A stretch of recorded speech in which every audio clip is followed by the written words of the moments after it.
This pet python killed a 2-year-old girl. Now, 2 years later, a jury's about to decide whether the child's mother and boyfriend are to blame for her shocking death.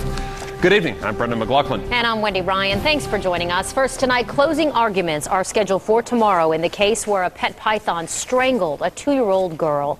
The child's mother and boyfriend are on trial in Sumter County, charged in her death. As Eric Waxler reports, an expert explained today why the snake attacked the little girl.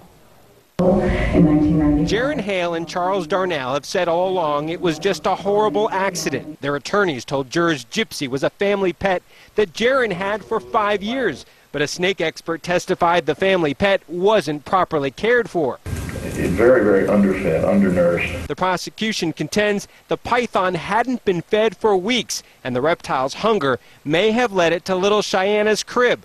Eugene Bissett owns a snake breeding business near Gainesville. He examined Gypsy after the attack and says the 8.5-foot snake was about half the size and weight normal for its age. To be that length and to be so light, not having a lot of body mass to it, I'm not saying it's an animal that couldn't survive, but that would be very, very lean. Bissett has cared for thousands of snakes over the last 30 years, including Burmese pythons. He says normally pythons like Gypsy avoid conflict, but he admitted anything can happen. In a house or living room or in a facility or something along those lines, could anything happen? Sure, it depends on you having a good day, the snake having a good day, bad day. That kind of, it happens with everything. Among those in the courtroom, this man. He told me he is Cheyenne's biological father, but wouldn't comment any further on the case. He did say he'd be here until the verdict is reached. As for Darnell and Hale, they had nothing to say after court.